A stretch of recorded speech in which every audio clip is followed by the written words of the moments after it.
नमस्कार, मैं हूं आपके साथ श्वेता श्रीवास्तव। बात वक्फ बिल की। वक्फ बिल को लेकर एक तरफ जहां सियासत अपने चरम पर है, तो दूसरी तरफ केंद्र सरकार ने इसे संसद में पेश करने की पूरी प्लानिंग कर ली है। और देखिए, वो तारीख सामने आ गई है जिस दिन संसद में वक्फ संशोधन बिल पेश किया जाएगा।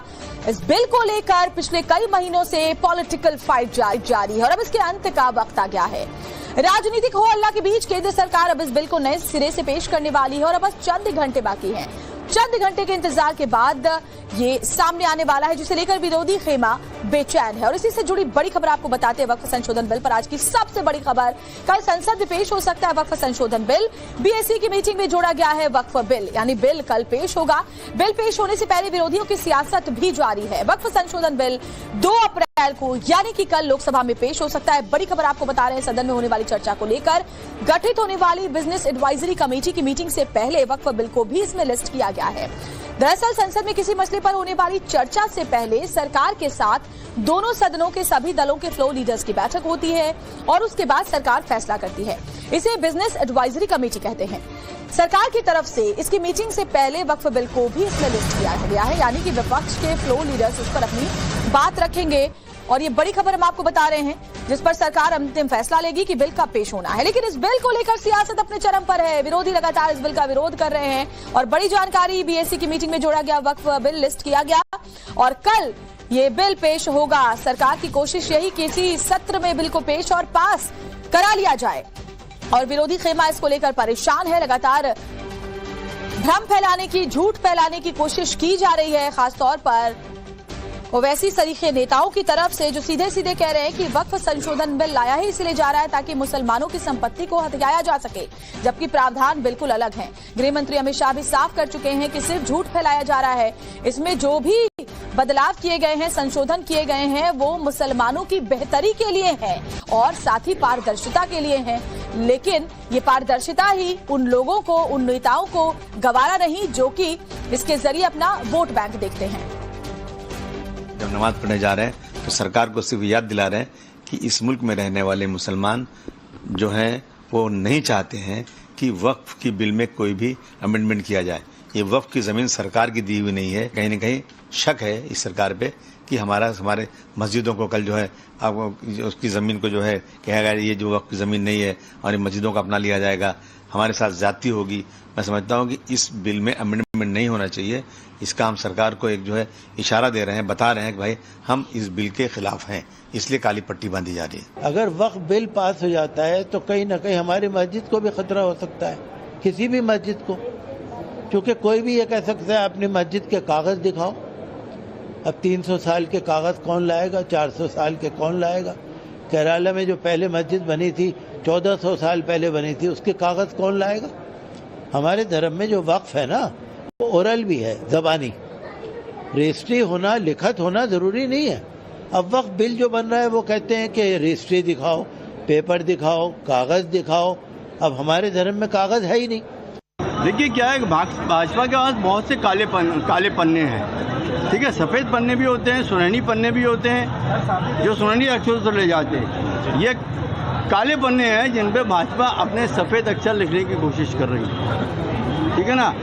इनके पास अब काले पन्नों के अलावा कुछ नहीं बचा है कि राजनीति करते रहो और अपनी रोटियां सेकती रहो, अपनी गद्दी बचा के रखो। ये गद्दी बचाओ नीति है, देश को तरक्की की तरफ ले जाने वाली नीति नहीं है। तो सुना आपने, वक्फ बिल के खिलाफ ऐसे ही कई झूठ फैलाकर मुस्लिमों को भड़काया जा रहा है। लेकिन अब मोदी सरकार ने भी चेतावनी दे दी है कि जो लोग वक्फ बिल पर झूठ फैला रहे हैं, मुसलमानों को सड़क पर उतरने के लिए उकसा रहे हैं, देश की शांति को खतरे में डाल रहे हैं, उन पर एक्शन हो सकता है।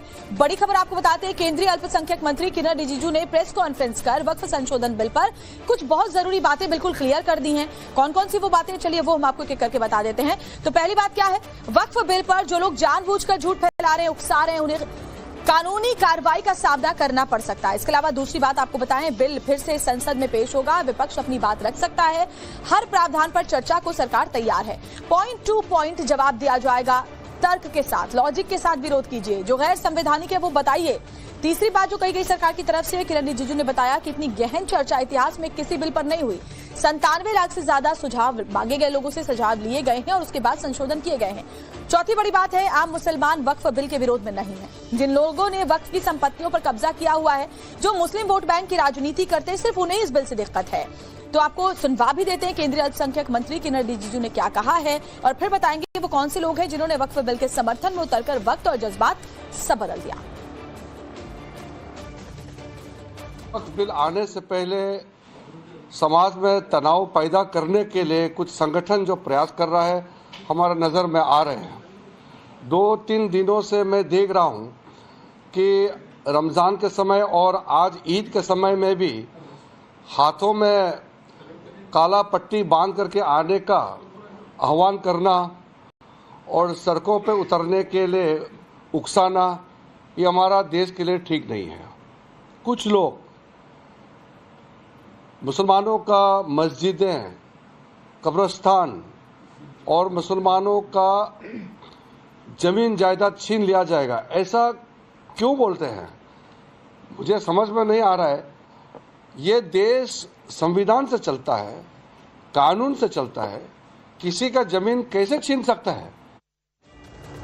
तो एक तरफ वक्फ संशोधन बिल के खिलाफ माहौल बनाया जा रहा है, दूसरी तरफ अल्पसंख्यक समुदाय से जुड़े संगठनों की भी कमी नहीं जो इस बिल पर मोदी सरकार के साथ खड़े हैं। चलिए बताते हैं कौन कौन से वो संगठन हैं।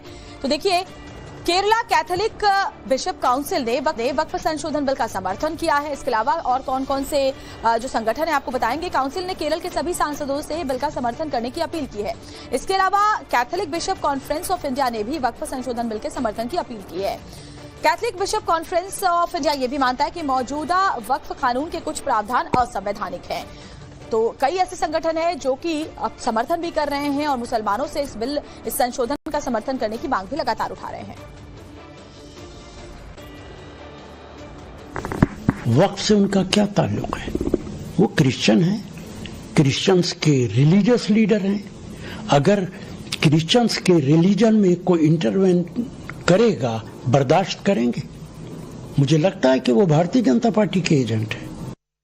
और चलिए आपको ये भी समझाते हैं कि केरला कैथोलिक बिशप काउंसिल और Catholic bishop conference of India ने किस आधार पर वक्फ बिल का समर्थन किया है। दरअसल दोनों ही संस्थाओं ने अपने समर्थन पत्र में केरल के 600 परिवारों का जिक्र किया है। ये कहानी क्या है वो भी मैं चलिए आपको बताती हूँ। तो केरल के एर्नाकुलम में मुनम्बम नाम का एक गांव है। गांव में 610 परिवार रहते हैं, जिसमें से 510 ईसाई परिवार हैं और 100 है हिंदू परिवार। गांव के लोग मुनम्बम प्रॉपर्टी के नाम से मशहूर 404 एकड़ जमीन के लिए सालों से कानूनी लड़ाई लड़ रहे हैं। गांव वालों का तो देखिए यहाँ तक कहना है कि उनकी जमीन पर वक्फ ने अवैध तरीके से अपना दावा पेश कर दिया है और इसी वजह से 2 साल से वक्फ बोर्ड के खिलाफ मुनम्बम में विरोध प्रदर्शन जारी है। गांव वाले लगातार केंद्र सरकार के वक्फ संशोधन बिल का समर्थन कर रहे हैं। वक्फ बिल संसद में पास हो जाए, इसके लिए मुनम्बम के लोग चर्चों में प्रार्थना सभाएं भी कर रहे हैं। उनका कहना है कि मौजूदा वक्फ एक्ट के चलते वो बोर्ड के दावे को चुनौती नहीं दे पाते हैं। नया बिल लागू होने पर वक्फ उनकी जमीन पर कब्जा नहीं कर पाएगा और उनकी जमीन उन्हें वापस मिलने की उम्मीद भी जगने लगी है। तो मुसलमानों में भी कई लोग ऐसे हैं जो वक्फ में रिफॉर्म को सही मान रहे हैं। दरगाह के प्रमुख सैयद नसरुद्दीन चिश्ती ने वक्फ संशोधन बिल का समर्थन किया है। सैयद नसरुद्दीन चिश्ती ने यह साफ कहा कि वो शरीयत में दखल से जुड़ा मामला नहीं है, बल्कि वक्फ की संपत्तियों के मैनेजमेंट से जुड़ा मामला है। सुनिए। जहाँ तक वक्फ का मेरा मानना ही है कि वक्फ में अमेंडमेंट की जरूरत है। देखिए, वक्फ का मतलब ये कतई ये नहीं है कि लोग ये कह रहे हैं कि मस्जिदें छीन जाएंगी, खानकाएं छीन जाएंगी, कब्रिस्तान छीन जाएंगी। ये कहना गलत है। मुझे पूरा यकीन है कि ये बिल आने के बाद में वक्फ के मैटर में ट्रांसपेरेंसी आएगी और उसकी प्रॉपर्टी को प्रोटेक्ट होंगी और जो किराया इंक्रोचमेंट जो कम कम है, ज्यादा हो चुका है वक्फ के अंदर, वो इंक्रोचमेंट हटेगा और वक्फ का किराया बढ़ेगा जो कौम के लिए काम आएगा। इसके अंदर ये गुमराह ये कर रहे हैं कि साहब ये वक्फ के जरिए शरीयत में मुदाखलत नहीं। तो ये वक्फ एक अलग मामला है, वक्फ के मामला बिल्कुल अलग होते हैं। लेकिन ओवैसी जैसे नेता लगातार मुसलमानों को भड़काने की कवायद में लगे हुए हैं। बीजेपी नेता टी राजा सिंह ने इसी को लेकर ओवैसी पर निशाना साधा और कहा कि बिल पर जब चर्चा थी उस दौरान कहां छिपे थे। वक्फ की आड़ में गोरख धंधा चलाया जा रहा है, टी राजा कह रहे हैं। टी राजा ने एक बार फिर से ओवैसी को आड़े हाथों लिया, जमकर निशाना साधा। उन्होंने वक्फ को लेकर अमित शाह से बड़ी मांग की। ओवैसी के खिलाफ एक्शन लेने की मांग करते हुए क्या उन्होंने कहा वो आपको सुनवा देते हैं। मैं ओवैसी को कहना चाहूंगा, जब वक्फ बोर्ड के प्रति चर्चा लगाई गई थी तो किस कोने में आप छुपे हुए थे? क्यों उस चर्चा में तुम लोगों ने भाग नहीं लिया? क्यों तुम्हारे चाहने वाले सांसद उस चर्चा में भाग क्यों नहीं लिए? क्योंकि पता है कि वक्फ बोर्ड कानून के तहत कईयों गरीब किसानों की जमीनों पर कब्जा किया गया। अनेकों इनलीगल काम वक्फ बोर्ड के नाम पर चल रहे हैं, गोरख धंधे चल रहे